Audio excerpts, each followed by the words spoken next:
lobster and sliced tomatoes. Could one possibly conceive of a more ideal marriage, Watson? Romeo and Juliet were clearly mismated by comparison. Oh, Watson, aren't you going to join me?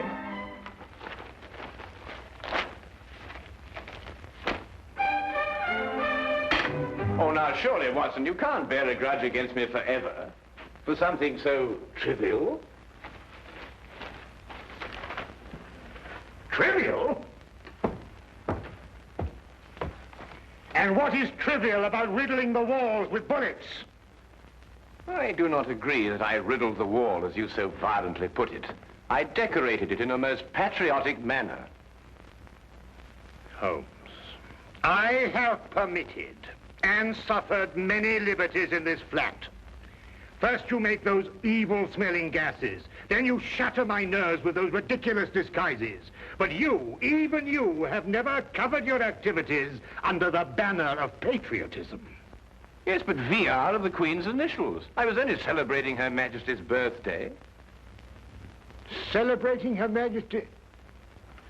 Still, that's no excuse. Well, perhaps I was a little overzealous, but you can't very well blame a man for that. Nevertheless... All right, Watson, I solemnly promise never to do it again. Oh. Well. And lobster and tomato for breakfast. You ever heard of that? I must say, it looks jolly good, huh? Do you really mean to say you're going to join me? Yes, please. Oh, go on.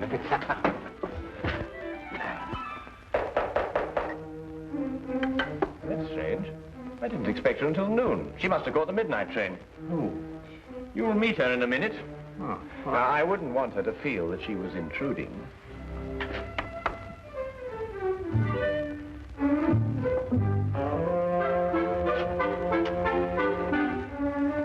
Mr. Holmes? Yes, Miss Millicent Channing? Yes. I wrote you that I'd be here at noon, but I didn't want to lose any time. I took the midnight train. I understand. Won't you come in? This is my good friend and associate, Dr. Watson. How do you do? How do you do? Please sit down, Miss Channing. You must have had a very tiring journey, particularly in view of the fact that you were forced to take a dog cart out of the way. How did you know I took a dog cart? Well, I noticed that your right sleeve is covered with mud. Only a dog cart throws out mud in such a disagreeable way. Mr. Holmes can also deduce your birthstone and the serial numbers of any notes you happen to be carrying in your purse. Dr. Watson exaggerates, though only slightly. I've heard a great deal of your powers, Mr. Holmes. They say you're one of the cleverest men in London. They're very kind. You said in your letter that your fiancé has disappeared.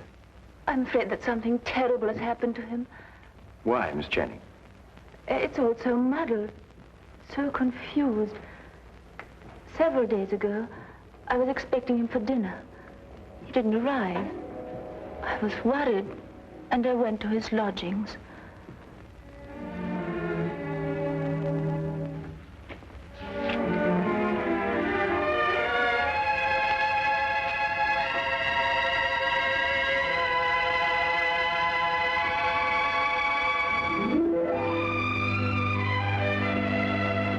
Millicent. They say of Mohammed won't come to the mountain. Good heavens, we had a dinner date. At 8 o'clock. Oh, you must forgive me. I've been so deep in this, it completely slipped my mind. Millicent, how would you like to marry a full professor of English history at London University? I'd much rather marry you, John. I mean me. Well, are you serious? You still have 3 years before you can become a professor. It can happen in a month. Next week, perhaps. But how?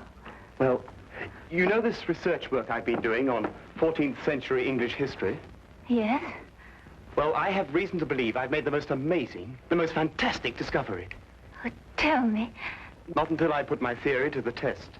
And if I'm right, I can assure you there will be an immediate cheer for me at the university. And more than that, I'll be famous. Oh, but John, this is unfair, keeping me in the dark like this. I promise you it won't be for long. Tomorrow, I go to see Sir Thomas Greystone at Aberdeen to get his cooperation. He won't refuse because my success will bring him fame also. John, You simply must tell me what. Not another word tonight. I'll tell you everything when I come back the day after tomorrow. Remember, good things come to those who wait. But he didn't come back. Not the day he told me, nor the next day. I wired him at Greystone Castle asking him to explain the delay. I received this answer.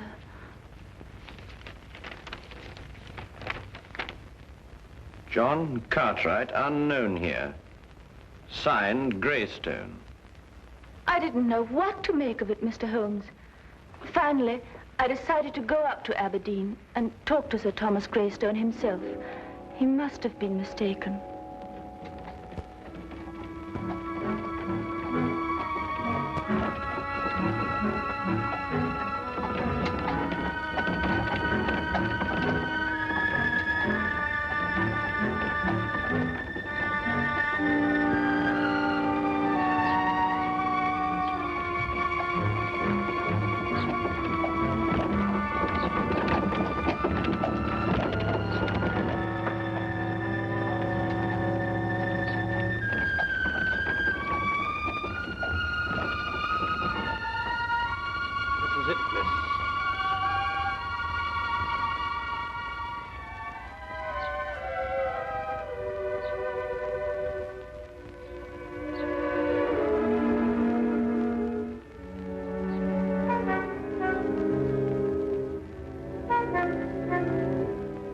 Certainly don't envy you, miss. Why? Is something wrong? Let's say something isn't right. Ever since the Greystones came upon hard times, they become a strange, mysterious pair. Hardly anyone ever comes to see them, and those that do don't waste any time there. If I were you, miss, I'd wait until it's light before I went up. I don't have the time to spare. I'm sure I'll be all right. Suit yourself, miss. Get out.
I'd like to see Sir Thomas Greystone, please.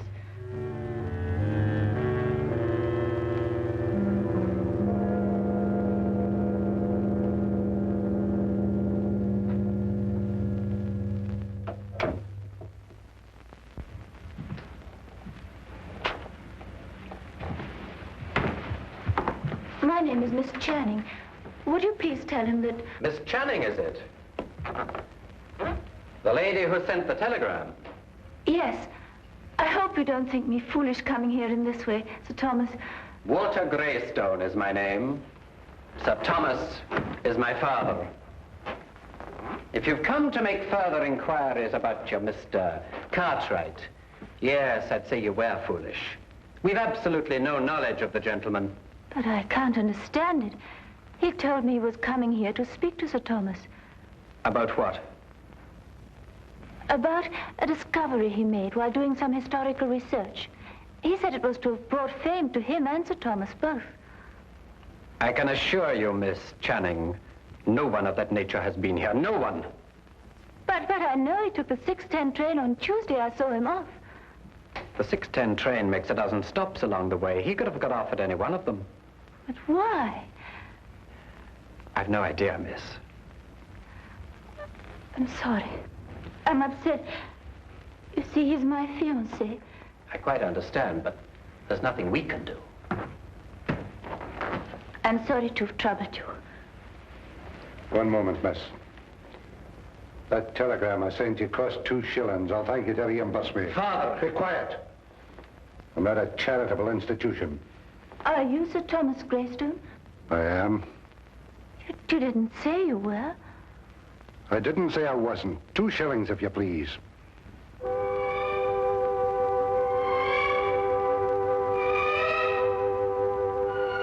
you. Good night, Miss Channing.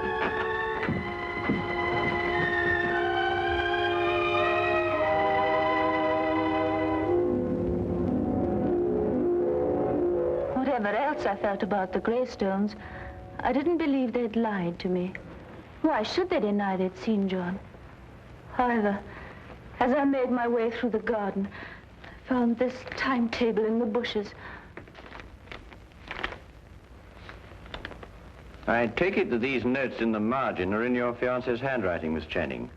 Yes, Mr. Holmes, they lied. He was there, and for some reason they're trying to deny it.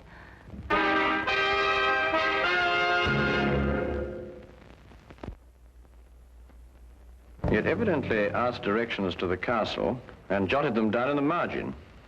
Well, it's perfectly evident the Greystones are lying, but why? Here's somebody offering them a chance of fame, they refuse it. There are other considerations more imperative than fame, Watson. Well, what other considerations, for example? That is our problem. You will help me, Mr. Holmes. I'll do my best, Miss Channing. Oh, Watson, the 14th century contained the reigns of what kings? Wait a minute, 14th century? There were some Henrys, and Richard II, of course. Richard II. He was executed, wasn't he? Yes, at Pontefract Castle, September the 21st, 1300 and... Miss Channing, I would appreciate your taking me to your fiancé's flat. To his flat? But why not to Greystone Castle? Well, I would rather not go there unarmed. Why not? We've both got revolvers. I am referring, Watson, to information that may have led to the disappearance of Miss Channing's fiancé. Come along, Miss Channing.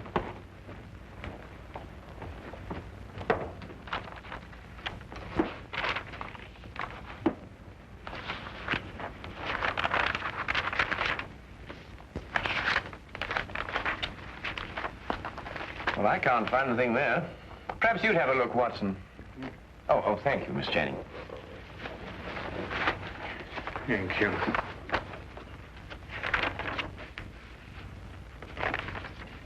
Aha! So this is what Cartwright found so exciting. What is it, Holmes?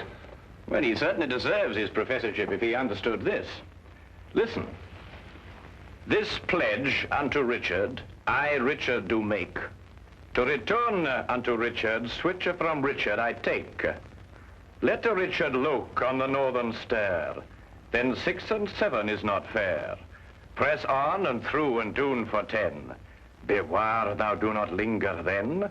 If thou art in and wist ye moot get out, smite eke the lion upon the snout. Meter and rhyme, perfect. Oh, what's it mean? Well, it's simple enough, Watson. Look here, Holmes, sometimes I think you'd say that a trip to the moon on an umbrella is simple. Yeah. Well, analyze it piece by piece. The first part is nothing more than a receipt. A receipt?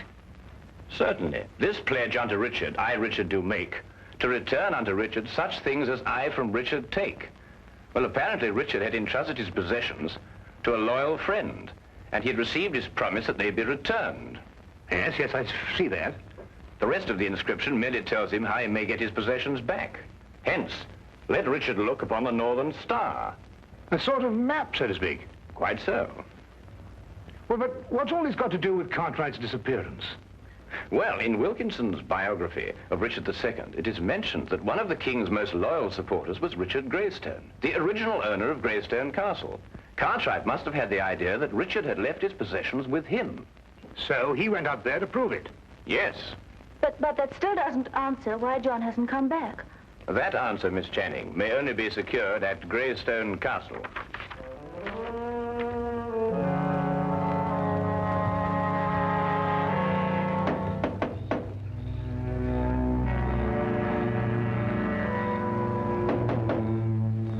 That's strange. There appears to be no one here.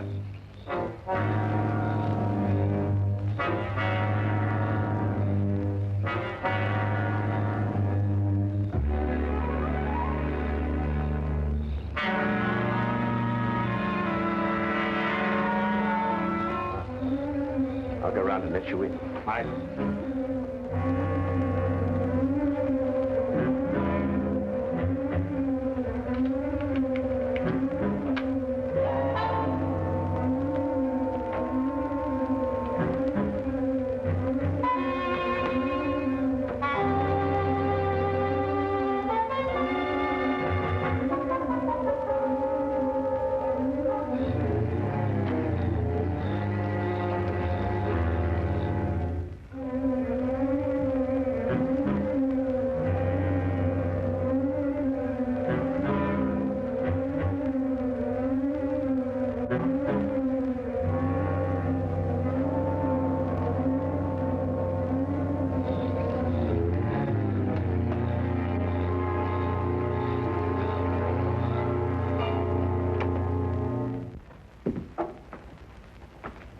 Come along and keep close behind me.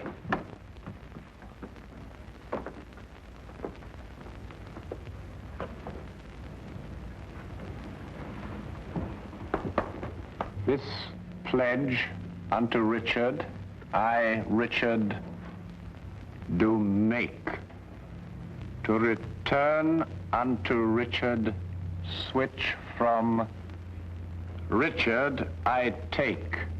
The lower half appears to have been destroyed by fire. But there's every chance that King Richard's possessions may not yet have been found. No, they haven't. So you brought help, Miss Channing. Where is he? What have you done with him? He's in safekeeping, in the tower. Since you're here, perhaps you can persuade Mr. Cartwright to tell us the secret of the Greystone inscription. We shall do nothing of the sort. He's got some idea of returning Richard's possessions to the Queen for a birthday present.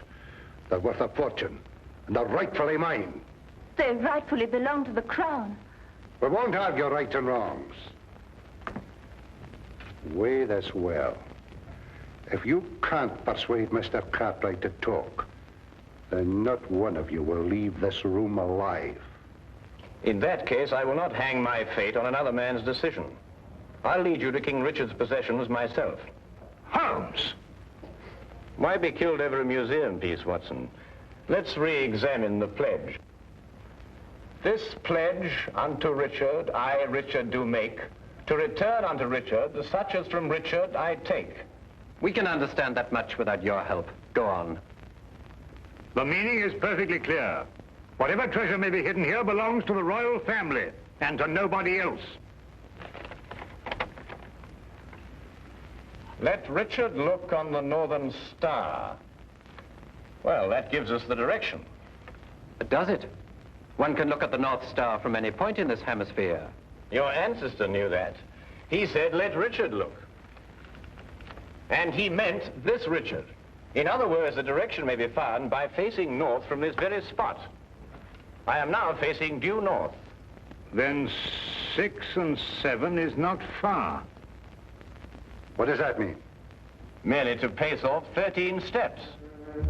1, 2, 3, 4, 5, 6, 7, 8, 9, 10, 11, 12, 13. Press on and through and down for 10. Press...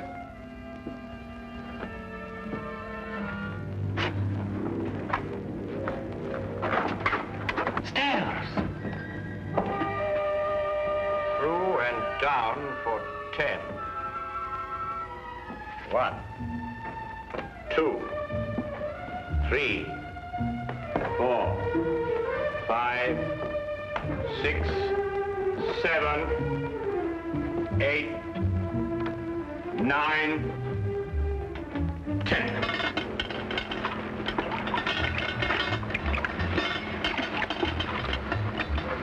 Here it is.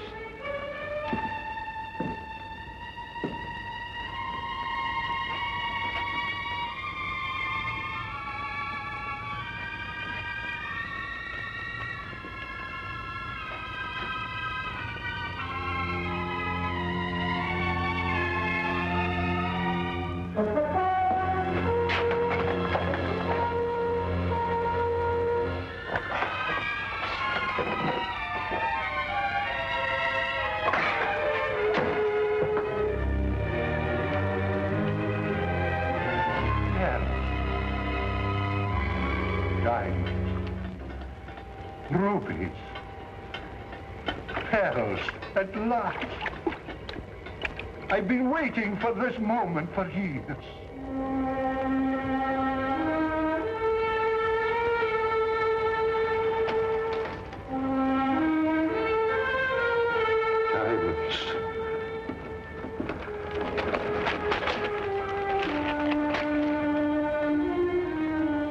Rubies. And now, if we may go. I'm afraid I can't let you go. But you promised. You take us for fools, you go straight to the authorities. I plan to enjoy this wealth. I don't see how, with or without us.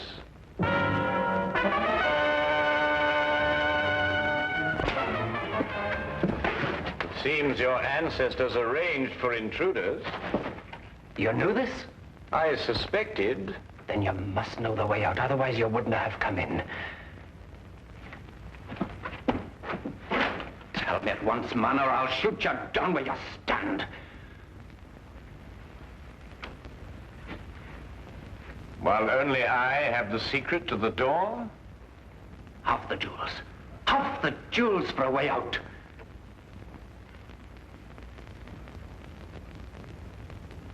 All of them. Show us how to get out, and we'll let you take them all. No. No, they're mine. Not one. Not a single gold piece. Are you daft, man?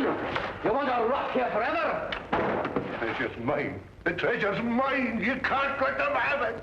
Pay no attention. Give me the gun. You can have the treasure. Just the gun, please. The last two lines of the inscription read, as I recall, if you're in and can't get out, strike the lion upon the snout.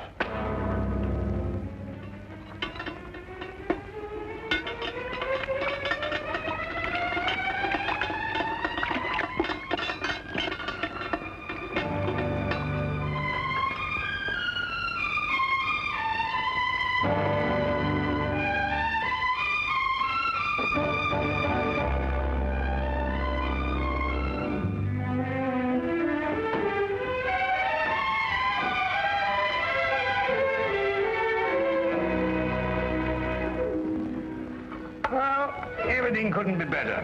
The Greystones are in prison, the Cartwrights are together again, and you and I are feasting on cold lobster and tomatoes.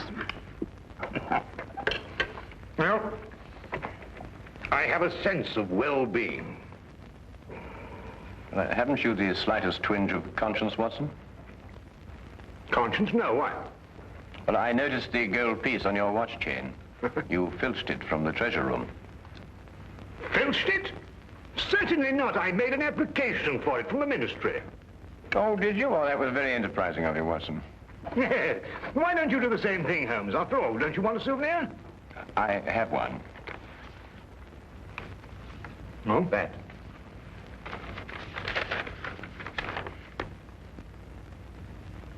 But Holmes, a personal letter of thanks from Her Majesty. Why, Holmes, congratulations. Well done. Oh, thank you, Watson.